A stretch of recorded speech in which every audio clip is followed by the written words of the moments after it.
बेहतरीन फाइनल देखने को मिला यूरो कप का और स्पेन ने टाइटल एक बार फिर अपने नाम किया। ये उनका चौथा यूरो कप टाइटल है। क्या कहेंगे इस एक्साइटिंग फाइनल पे?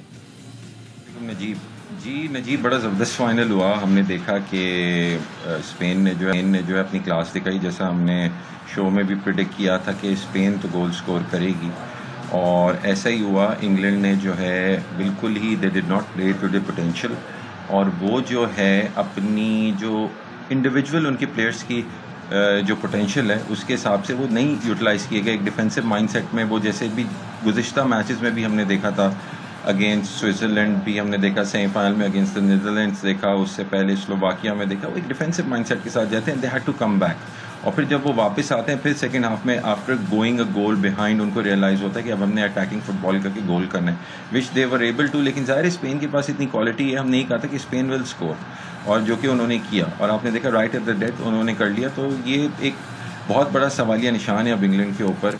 अगर मैच आपने शुरू में देखा हो तो शुरुआत के कोई 8-10 मिनट तो ऐसा लग रहा था कि इंग्लैंड मैच देखने आई है, खेलने नहीं, क्योंकि इतना प्रेस करके रखा था और इतना तेज फुटबॉल खेल रहा था स्पेन। निको विलियम्स का गोल हुआ, पाल्मर थोड़ी देर पहले ही आए थे और उन्होंने आते के साथ ही इक्वलाइजर स्कोर किया, लेकिन जब दूसरा गोल स्पेन ने किया तो फिर इंग्लैंड के पास कोई चांस नहीं रहा। क्या कहेंगे? जी बिल्कुल, मतलब उन्होंने right at 9 seconds of the game उन्होंने सेकंड गोल स्कोर किया और हमने देखा कि काइल वॉकर जो है वो मार्को कुरेया को जो है मार्किंग करने में जो है वो नहीं कामयाब हुए। उनका पेस बहुत था and he was allowed to have a free run, जिसकी वजह से उन्होंने एक ज़बरदस्त जो है क्रॉस दिया और फिर उसके ऊपर जो है सब्स्टिट्यूट ने गोल स्कोर किया। लेकिन this is what great teams do, वो स्ट्राइव करती रहती हैं। इंग्लैंड गॉट बैक और ऐसा लग रहा था कि ये मैच जो है फिर एक्स्ट्रा टाइम में जाएगा और अगर पेनल्टीज़ में जाता तो ये इंग्लैंड के फेवर में जाता because they have good penalty takers. लेकिन मैं फिर ये बात करूँगा कि इंग्लैंड क्यों इतना डिफेंसिव होता है, क्यों पेनल्टीज़ पे खेलता है। लेकिन ज़ाहिर है राइट एट द एंड हमने नीदरलैंड्स के खिलाफ इंग्लैंड को देखा था, उन्होंने भी right at the end score किया था और नीदरलैंड्स नहीं वापस आ पाया था। तो scoring so let in the game जिस तरह की स्पेन ने किया, उनकी एक स्ट्रैटेजी थी। हालांकि रॉड्री जैसा प्लेयर जो है वो फर्स्ट हाफ में इंजर हो गया था, जो कि एक ड्राइविंग इंजन है और वो उसकी इंजरी हम समझ रहे थे कि वो एक ब्लो होगा, लेकिन Spain came out of the blocks fast in the second half. उन्होंने 46वें मिनट में जो है निको विलियम्स के थ्रू गोल स्कोर किया। उसके बाद फिर हमने देखा कि England took a lot of time to come back.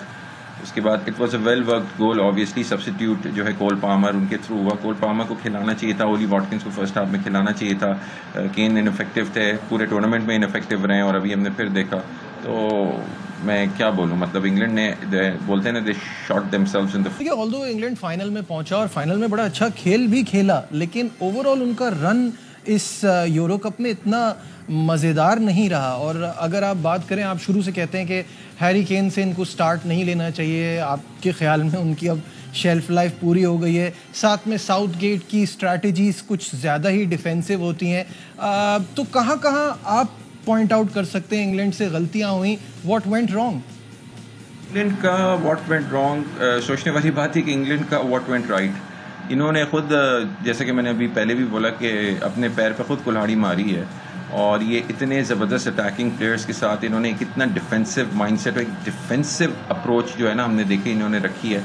और आपने प्लेयर्स को उनकी पोटेंशियल के हिसाब से नहीं यूज़ किया। देखिए, Kane was ineffective throughout the tournament, he can not run through the channels. वो डार्टिंग रन्स नहीं बना सकता, वो नहीं कर सकता जिसपे वो डिफेंस स्प्लिटिंग पासेस से उसको डेक्लन राइस फाइंड करे या फिल फोर्डन फाइंड करे। आपको ओली वॉटकिंस को शुरू से ही एक अटैकिंग माइंडसेट के साथ आप जाते कि हमने लीड करने, क्यों ये किसी भी मैच में जो है सिर्फ एक ओपनिंग गेम जो इनका सर्वे के खिलाफ था वो जो 1-0 जीते, तो उसके अलावा देर वर अनएबल टू स्कोर फर्स्ट। बाकी इनके दोनों गेम जो थे वो ड्रॉ हुए थे।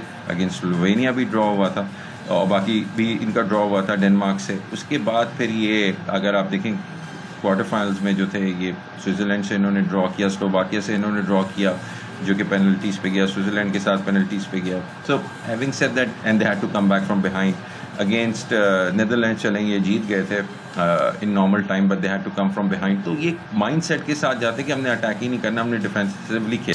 अच्छा अली, इस यूरो कप में जब यूरो कप का आगाज़ हुआ तो कोई स्पेन को इतना रेट नहीं कर रहा था। ऑब्वियसली अच्छी टीम है, वन ऑफ द फेवरेट्स तो रहती है, लेकिन जीतने के लिए कोई इतना रेट नहीं कर रहा था। पीपल वर सेइंग कि they are inexperience, but I feel कि they have a good combo of youth and experience. इस पर क्या कहेंगे? जी, बिल्कुल, स्पेन को जो है मतलब डार्क हॉर्सेस वो को कौन वो कर रहा था, सब बोल रहे थे कि इनएक्सपीरियंस साइड है, you got young players like Pedri, obviously Lamine Yamal हो गए, बहुत ज़्यादा ऐसे उनके पास खिलाड़ी थे। इट वाज अ मिक्स, आप देखें ना 39 year old Jesus Navas stepped in जब डैनी कार्वाहाल सस्पेंडेड थे, उन्होंने भी he put in a good shift. तो उनकी बेंच और उनके प्लेयर्स आप देखें कि उनके Fabian Ruiz has been phenomenal this tournament में, समझता हूँ Rodri has been phenomenal this tournament.